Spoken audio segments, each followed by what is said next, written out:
at Barnes & Noble Tribeca for the launch party of My So-Called Bollywood by Nisha Sharma. This is her debut novel. We have these super adorable cake pops. They're in both colors of the book. We welcome Nisha Sharma for the release of her YA book, My So-Called Bollywood Life.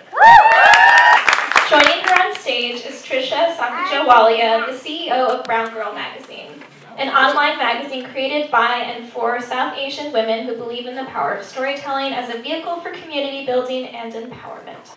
And Nisha Sharma grew up immersed in Bollywood movies, 80s pop culture, and romance novels. So it comes as no surprise that My So-Called Bollywood Life features all three. Congratulations. Thank you. I know it's been a long journey, but you're here, you've made it, and your book is in your hands. Yes, it's finally out. When you do read the book, you'll see that Winnie's parents are different from our parents. They're extremely modern, and they're hip, and they're cool, and they're Punjabi just like mine. I like to consider my parents half cool, and I tell them all the time that you guys have almost made it. I think after I got married, they're like even closer to being fully cool. But Winnie's parents are just on another level. So that, for me, was probably one of the most interesting points in the book. But they still have these very traditional ways. They love to do a lot of puja, especially if there's a moment when they want to pray for Winnie. I thought that was interesting. Her immediate response was, well, I don't want your gaggle of aunties praying for me. So I was like, oh, there we are. Okay, we're Indian again. So that was interesting. I love that you mix the two worlds so nicely. Yeah, actually that's a lot of my parents. Like, my parents are also, like, they're pretty cool. I think they're a little more than half cool, but like, there's my dad with the GoPro. At the same time, my parents are relatively modern, and then like, when I first got my arts, my mom's like, did you go to temple? So I think a lot of it has to do with my upbringing as well, that kind of mirrored the parents in the story. And another point that I love that's so important to point out is, of course, Winnie's love for Bollywood, which I'm sure comes directly from Nisha herself. But the very cool thing about her loving Bollywood is the fact that she knows she's not a damsel in distress. And that part, for me, was just everything. To be a woman in this age, still loving Bollywood as much as she does, but understanding that there's also a reality factor to life and not everything is Bollywood. So that, I think, was so important to point out. Winnie's dreams. They're so intense. Yeah. Yes, they are. Are any of your dreams similar to hers? I'm dying to know. No, actually, so I think when I first started writing the book, the dream sequences where Shah Rukh Khan would come and give her life advice was the parts that, you know, I started writing first because I had the most fun with them. They do not mirror mine. Most of the time, I work a lot, so most of the time I'm like dead to the world. I don't really dream. But if I were to, that's exactly what I would want. So that's kind of what I was going for. We'd love to know something that you've changed from the early draft to the final draft. So to give a little bit of background, there were a lot of revisions that went into My So-Called Bollywood Life. I had written a very early version of it while I was still in law school, and that completely, I just chucked it and started again when I wrote what I guess is as close to the version you see today for my MFA thesis. One of the things I think that changed the most from the earlier drafts to now, Winnie actually had 4 love interests instead of 3, not even 3. She has 2 now. And I remember like having a conversation with Phoebe right in the beginning, my editor, and Phoebe's like, "Do you really want her to have 4 different guys?" And like, Phoebe's very classy, so I was like, "No, that's fine. That seems fine to me. Like, I don't see the problem." And then she's like, "We don't want people to get the wrong impression, right?" And I'm like, "Oh, I got you. I see what you're saying." Okay, so then we had to cut that down, and I think that's one of the major things that changed. It's a little lost, that's true. I mean, she was doing a lot of chasing at one point, so this is a lot better. The love triangle in itself, I think, is pretty intense. So, and now tell me if there's anything that you wish that there was still in the book that didn't make the final cut. So there was a scene that I'd originally written where Winnie and her parents run into the parents of her ex at a movie theater because they had gone to see a movie. And the whole conversation includes dialogue, and then after that, what was really intended to be said, you know, from Winnie's perspective. So it's like, "Hi, Auntie, how are you?" And then after that, Winnie's like, you know, "Eat dirt." And that whole conversation goes, you know, happens, and that's kind of, you know, in honestly, a lot of the times in when you're in South Asian culture, it could honestly be transcend different cultures, but you have this polite outer behavior, and what you really want to say is just not polite at all, and that's kind of what the conversation revolved around. So that I kind of miss. I had a little bit of it in the story at one point, but it was a full chapter of that, so that was fun, but also probably necessary to go. It sounds like her. Yeah, it definitely was like classic Winnie. Winnie acknowledges that some of the conventions are a little odd, but she loves Bollywood films regardless. So why do you love or hate Bollywood movies? And what are some of the film industry's conventions that you enjoy? Or some that you hope can go away? I mean, I definitely love Bollywood movies. There's no questioning that. I've always been a fan of the music, of the dancing, of the of just the high drama.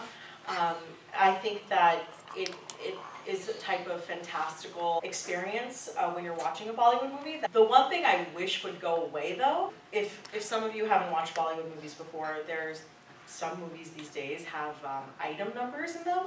So it's really sleazy, where it's, you know, these women who would be scantily clad and basically ruled by a bunch of men do these song and dance numbers that really don't contribute to the storyline at all. And I think that it does a disservice to the female revolution, and they should definitely just stop making item numbers. If that were to go away, I feel like we'd see a lot better content as well, because sometimes, you know, the item number is the first thing that Bollywood movies, when a story is being developed in Bollywood, an item number is actually the first thing that they come up with, and then they develop the story around it, which I think is ridiculous. And it's something that we've been seeing forever. I mean, Sholay had them, you know, so I mean, right.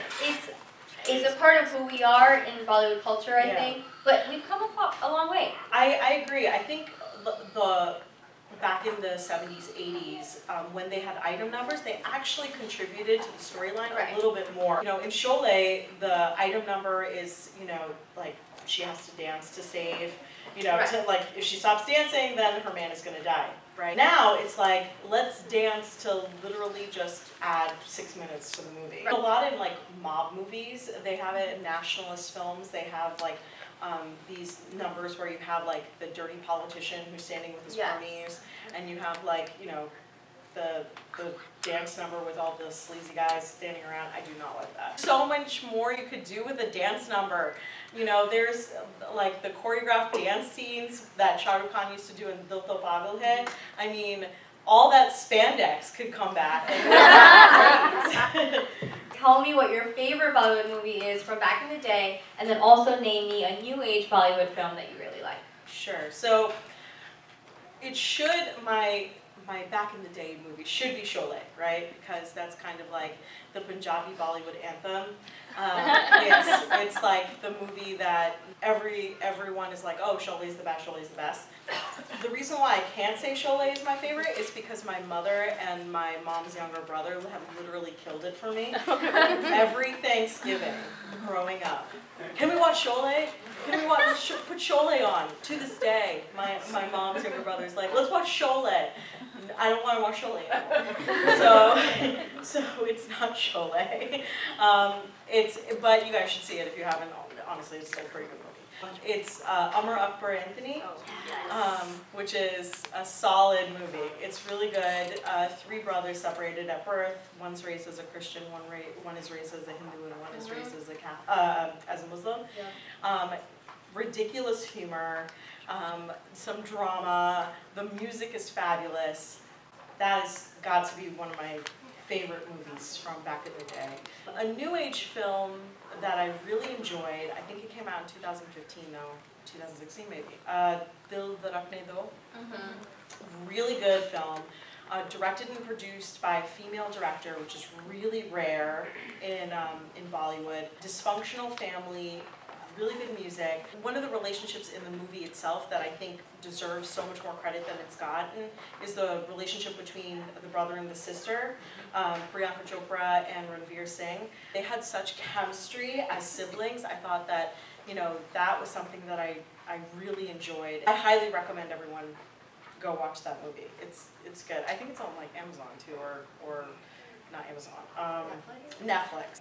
I always get excited when I see Bollywood films on Netflix. I'm like, hey, I know that one. Yeah, It's always like, a good feeling. yeah, and my like family will like screenshot it with their phone and be like, look what's on Netflix. Yeah. And it's like, I see that. Yeah. I actually saw that last weekend. Yeah. Pretty much.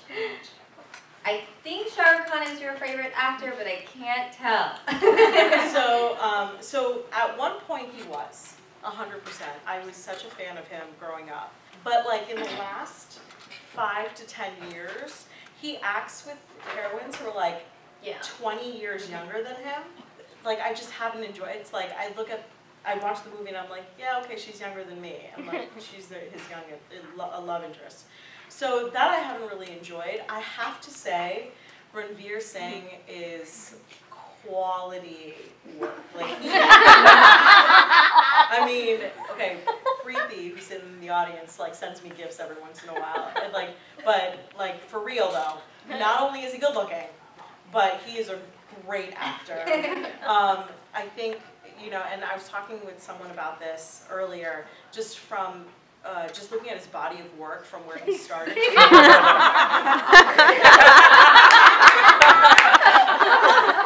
Just looking at his work. Or his body. From where he has started. Thanks, guys. I mean, how did he start though? I think his first movie was with Nisha Sharma. That's right. Yes. And That was amazing. yeah, they had this whole thing where he had to like run to his audition because he thought he was going to miss it. He was never going to be a film star if he didn't make it. And he got the role, and he really proved himself. And he had a couple like hits and misses after that. He's really developed into like a wonderful actor, and I think that we have a lot of good movies that we'll see from him in the future. Well, I was going to ask you who has more potential, Ranveer Singh or Ranbir Kapoor, but you answered this. So I saw this one movie with Ranbir Kapoor, and after that I was like, Badmaash, I think it was Badmaash. And after that I was like, there's no way this guy's really, I mean, his dad was amazing, and he was kind of given everything on a silver platter, and then he did that movie, and I'm like, okay, well maybe, at least like, I think he has a lot of potential, and I think he's a great actor, but I think he's also peaked in terms of his talent. I hope he proves me wrong, but we'll see. They get compared a lot, but I think Ranveer has more of a natural knack to him. Yeah. That just comes out. I agree. He's just way funnier. Yes. The secondary characters in your book are a lot of fun, especially the family. I love the mom, I love the dad. They're auntie friends, and I love the fact that, you know, the husband has a habit of sneaking Hollywood movies around behind his wife. I mean, they're all a pretty interesting bunch. So, can you tell me if any of these family members resemble your own? They're all here too. Hi, Auntie. Hi, Uncle. My grandmother does not drink excessively. You know, she likes her pina coladas every once in a while, but she does not drink excessively. In the movie, the grandmother has like a passion for whiskey. You know, she's always carrying around like a flask. So, you know, I have to say that's not exactly accurate. I have to say my mom is pretty spot on. Oh, My mom is pretty spot on, yeah. We'll always find her in the kitchen. My dad forgets every Bollywood movie he's ever seen, so like he'll watch like for example Sholay every single year for like 25 years, and he'll be like, wait, what happens next? And so like I don't think that's accurate. You know, because the dad in the book is just as passionate about Bollywood movies as the heroine. But overall, I think the feeling of support that they give the character, that's very much like how my parents were when I was growing up. So that I have to say is pretty similar. I respect that a lot because, I mean, I was so pleasantly surprised to read that Winnie's parents were just so open about talking about dating. I mean, that's huge. Never happened when I was growing up. I could barely utter the word boyfriend until about 4 years ago, and now I'm married. So it wasn't that long ago, you know? So Yeah, that's I mean, really cool. Like growing up, my parents, like my mom was like, why don't you go date? Like, get out of the house. Why are you reading? Like, 'cause I was always the book nerd, right? So my mom, like, and then like my sister and I would like sometimes come home after 10 and we'd be like, oh, we were at Barnes & Noble, we're so sorry we're late. And my mom was like, why are you calling me? And it, like, the curfew like didn't exist really. So yeah, they were pretty modern about that, I'd have to say. I think that's the case for a lot of people who have Indian parents, you know. And I think that's because a lot of parents had to adapt and they had to be flexible in order to really grow with their children who had to straddle this bicultural identity or live this bicultural identity. So, and I have to say my parents did a pretty good job. That's pretty cool. I'd love to hear their side of it once. So, of course, humor is a huge part of the book. Tell us about some of the fun moments that you've experienced that you've mirrored back into the book. I never buried Bollywood movies in the Sure. I'm pretty sure. Or steal them. Like, I mean, I've taken my mom's movies, 100%. And like, at one point she started like labeling her movies so she knew which ones I would take. Like, I couldn't take the labels off because they were like the sticky kind, because she knew I would like conquer movies.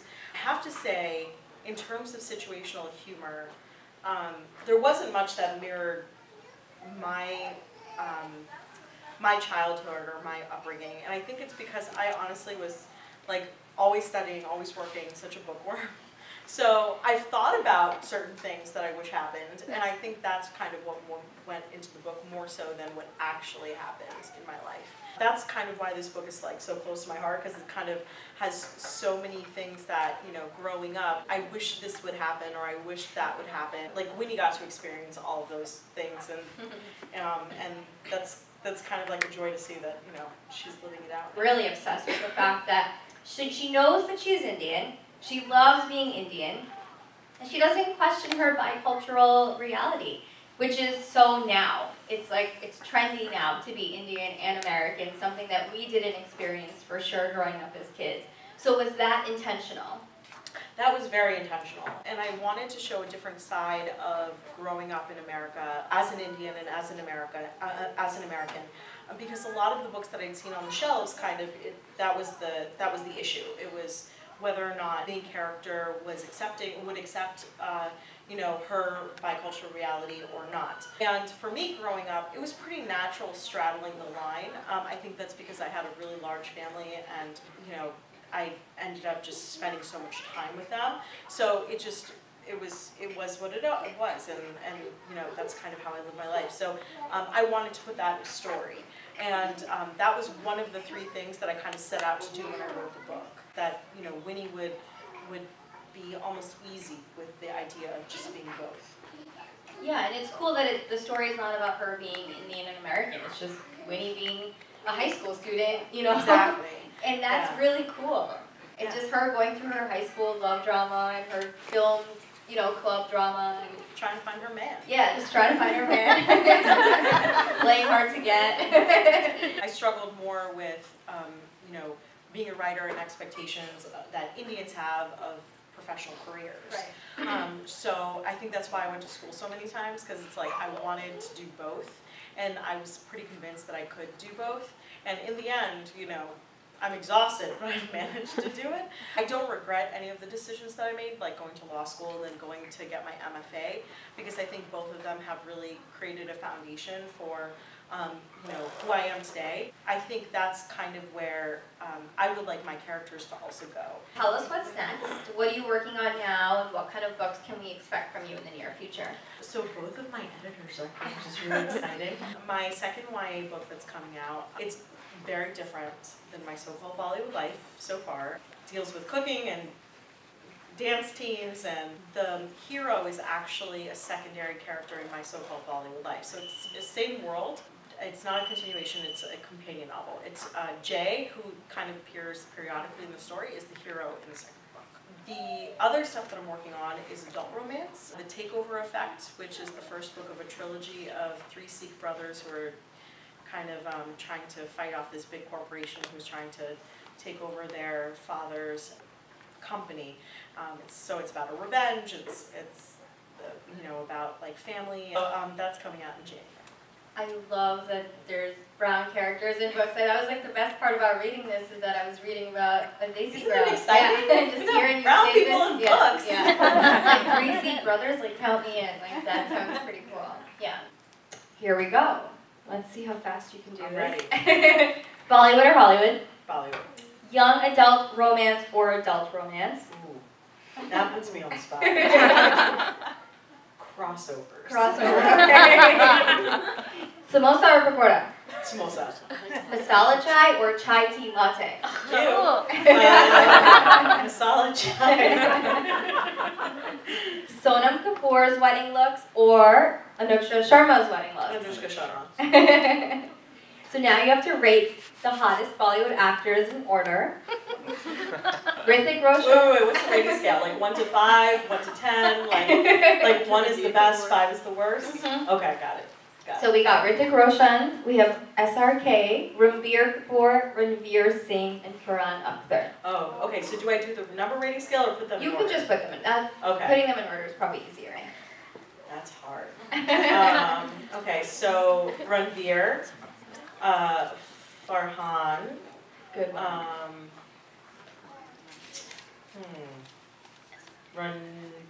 Ranveer, SRK. I know. What? He's so sleazy now. He's so sleazy. Every movie It's the extra it's finger, just right? Oil. He looks so oily.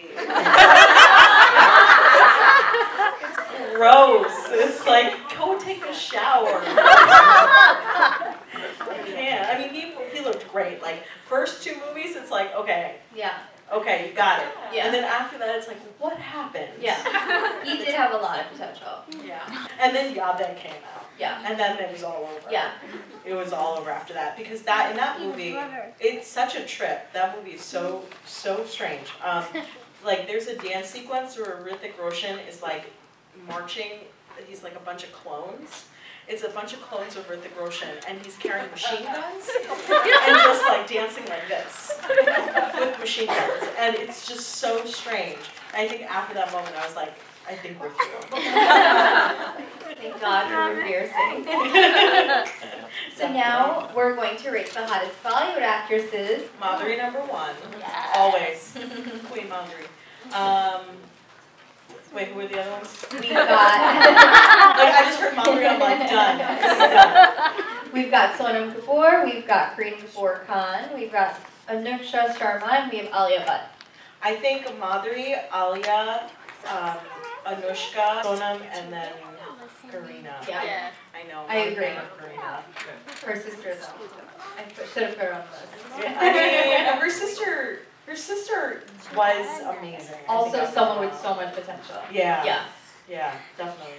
It's weird how, she's the same as SRK and Salman Khan, and they're still doing their thing, but Krishna Yeah, Kapoor she's the same age. That's yeah. the problem with, I think, Bollywood, and I hope that trend changes, that actresses age out very quickly. Absolutely. And the minute they're married, it's like game over. And that's not the case for actors. I mean, actors are dancing in their 60s, like mid to late 60s, Absolutely. and they're still, getting the heroines that are in their early 20s. Amitabh Bachchan is killing it right now. I could have added him to the list. Yeah.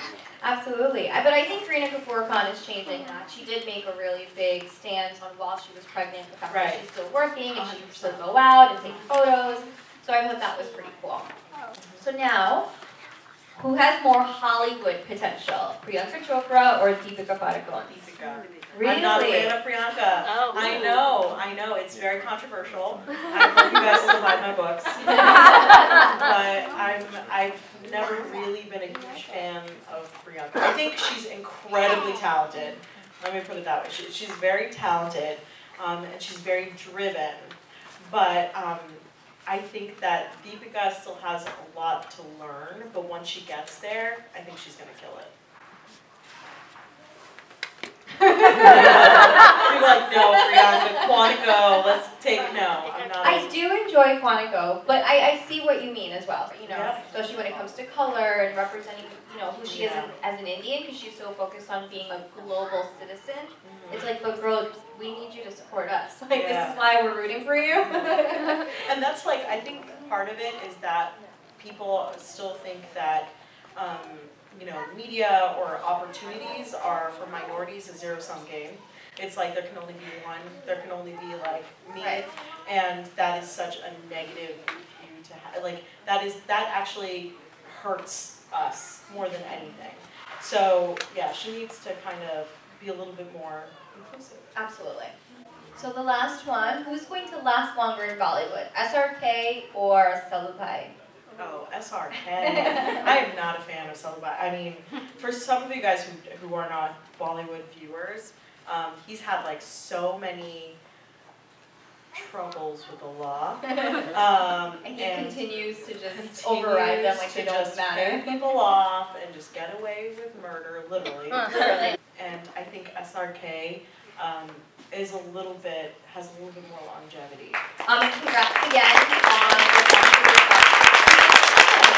I found myself disagreeing with a lot of Winnie's reviews at the beginning of each chapter, so I was wondering if you, like, well, I disagreed with some parts. I disagreed with her rating system, mostly, but I was wondering how much of it was, like, your own opinion versus, like, the character's opinion. I'll be honest with you, not a lot was my own opinion. It was kind of geared towards framing the chapter. Some of it definitely, you know, like, the ones I felt very strongly about were, you know, were like the 1 stars that I had to give 1 stars, but the like 3 stars, the 2 stars, like the ones that kind of fell in the middle, a lot of it was really helping to, like made to frame the chapter that would follow the review.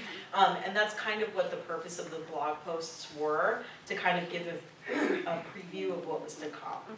Do you think of Winnie like someone like yourself? That's a really good question too. I think that Winnie is way more dramatic than I am, and I'm pretty high drama. I'm not gonna lie, but I think Winnie is way more dramatic. I think that she is very single-minded and single-focused, and I have a tendency to be like that. But she kind of is more so than I would ever be in my life.